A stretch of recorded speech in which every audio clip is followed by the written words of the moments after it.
Let's take a look at rookie left tackle Andre Dillard. Now, Andre Dillard was a first-round pick by the Philadelphia Eagles in this draft. He's number 77 right here.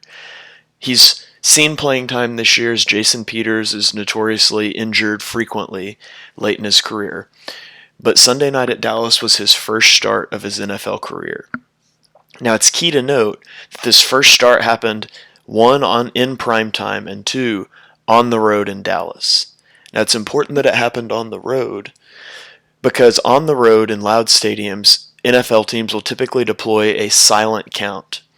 Now, silent count is hard, especially on exterior linemen, offensive tackles, because they have to keep an eye on the center to know when the ball's snapped, and then they have to turn their head, locate the defensive end, and then get a block down. It's easier for interior offensive linemen, for the guards, because they don't have to look as far in, and they can't get threatened with these extreme angles. You see how far outside here the defensive ends are lined up with the tackles. The guards simply don't have to deal with this. It's more hat on a hat. And so it's tough for even the most experienced of offensive tackles to pick up, much less a rookie making his first start. Now in the game, Andre Dillard has pretty good run blocking. I'm not going to go through the run blocking in this video. It was perceived as a weakness of his at Washington State. Perhaps wrongly perceived. For the same reason that people wondered about Dallas Goedert's ability to block, Goedert simply wasn't deployed that way in college. The lack of reps doesn't mean that he can't actually do it. And maybe that's what we're seeing with Dillard.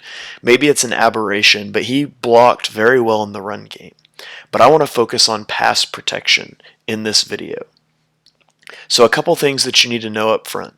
There's 3 different types of sets that offensive linemen, particularly offensive tackles like Andre Dillard and Lane Johnson on the edges, will use. The first sort of set is called a jump set. Now, a jump set is traditionally used with play action passes or with quick 3-step drops. The point of a jump set is to get your hands on the defensive end ASAP. You want to engage quickly, you want to throw him off his spot, move him where you want him to go. It's used often with play action because it sells the run fake, that you're dictating where the defensive end goes. On the other end of the spectrum is a vertical set. Now, a vertical set is really common for tackles in traditional passing plays. You won't see interior offensive linemen utilize this, but for tackles it's quite common. And it's used when the defensive end is aligned off your body, as they are in this instance. See, they're not lined up directly over the tackles. And so when the space is here, when they're off the body, it gives you room to vertical set. And so what you do when you vertical set is you're kicking out. It gives you time to read the distance between you and the defensive end. You have time to read what he's going to do, read the move, and then react and pick up the pressure. Now the downside is that it makes you vulnerable to a bull rush. The other downside is that if you overkick, if you overset, you can open up an inside move. And then because you're having to time all this out, you have to time your punch, you have to absorb contact, and then you will hop to reset your feet. You sink your hips down to stop a defensive end's momentum. And then you have a 45-degree set, the third set, which is kind of an in-between. You make contact early, but it's not as early as a jump set. And so it's used typically with 3- and 5-step drops. So it's still aggressive, but not to the degree of a jump set. We're going to see Andre Dillard try all of these sets in this video that I put together. Now again, a couple things before we get to the tape that you need to know about Andre Dillard. What we know about him coming into this game is that Dillard is an excellent athlete. He has great agility and lateral quickness, but he lacks power, and because he lacks power, he lacks an anchor. In college, he wins on the edge in pass protection by keeping rushers at arm's length, and he just shuffles in front of them. He stays in front with lateral agility rather than using his upper body to dictate where that rusher is going to go. And so essentially he's doing that to negate his lack of power.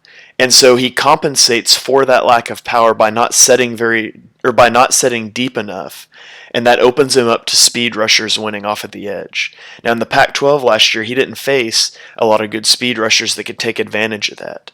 But he's going to face guys like that in the NFL. And so I've got 7 plays that I want to show you that Andre Dillard makes.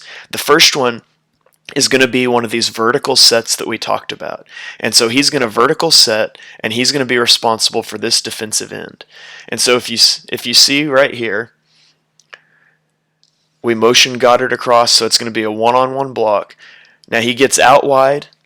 He's going to time the first punch here, and he's able to keep the defensive end at bay. It's a really good vertical set. He absorbs the chop, and he maintains his position, and he gives Wentz a clean pocket. Wentz gets the ball out. It's a quick throw. Now the second clip I want to show, this is going to be a 45 set. Okay, so this is a play action pass. He's going to go into a 45 set to sell the play action, and so he's going to be blocking down on this defensive tackle. And what you're going to see happen is he's going to maintain his block with this defensive tackle. He's going to push him inside. It sells the play action. We're creating this hole for the running back to run through if it were actually a run play. It's not. But so he runs them all the way into the left guard, Isaac Seumalo. He's going to bounce off back to the outside, and now Dillard is going to push him all the way over here, and he's going to actually run him into the tight end now, Dallas Goedert. So that's a great job with a 45-degree set on a play-action pass. He runs that defensive tackle into the guard and then takes him back outside, runs him into the tight end. Great job keeping the pocket clean. In this play, we're also going to see a 45-degree set. And he's going to do good out of this. He's going to absorb the contact, and he's going to hold his ground. So you're going to see it on the edge right here. The rush comes off the edge, he absorbs contact, he holds his ground, and he maintains that clean pocket for Carson Wentz to step up into and throw. Unfortunately, it's a Dallas Goedert fumble. Now, this play, I want to show you two rookie mistakes and a quarterback mistake are going to combine for this to be the only sack that Dillard allows on the game. And so what's going to happen is they're going to run a stunt. Quinn is going to come inside. He's going to come inside, and then the linebacker is going to loop around the outside. Now what you're going to see is Miles Sanders has a pass protection responsibility to chip block on the edge. When the defender goes to the inside, Andre Dillard is going to be slow to pass him off to Isaac Seumalo. He's going to overcommit, allowing this looping backer to come in untouched. Likewise, Miles Sanders, who is iffy in pass protection at times, he doesn't read this stunt at all, and he's not even going to make contact with anybody. So at the snap of the ball here, you're going to see, boom, when he takes this extreme angle inside, you have to know that a stunt is coming. And so what you have to do as an offensive tackle is you have to ride the stunt over to your offensive guard and then recover.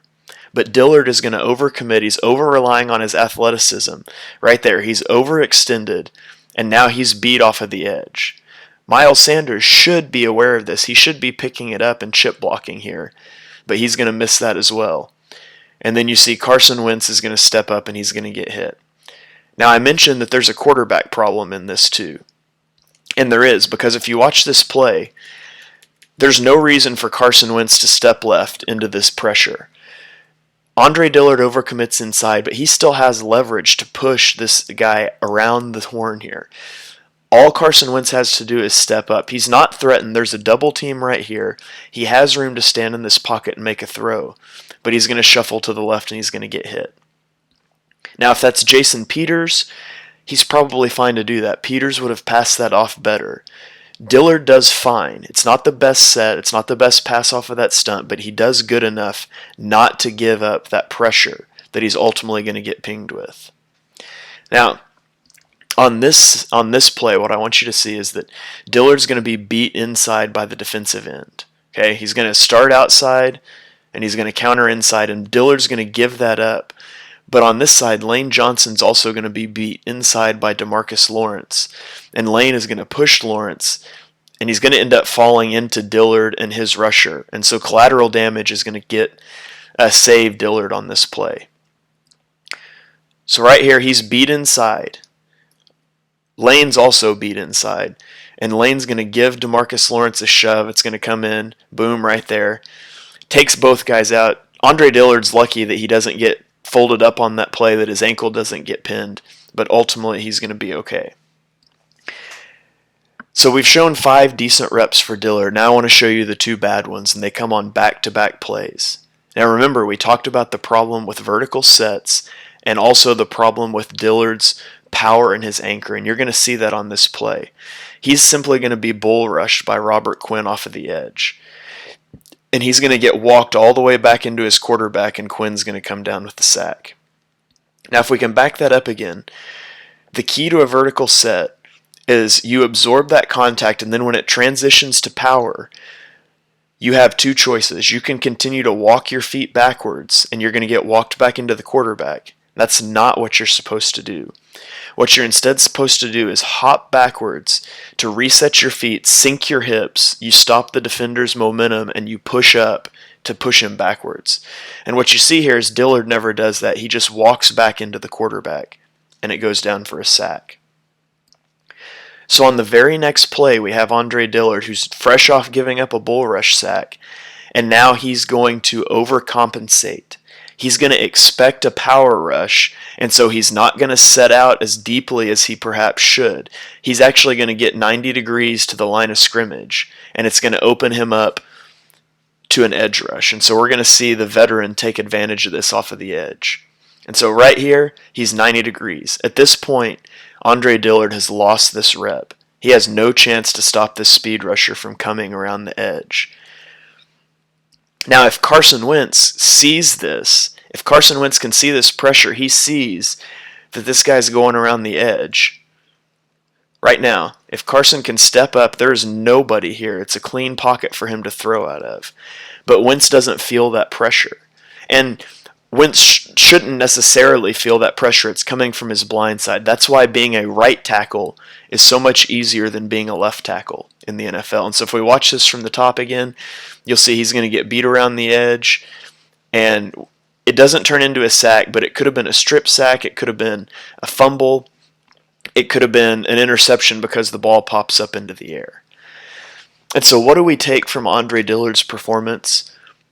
I would say Andre Dillard performed exactly like a first-round rookie would be expected to perform in his first start.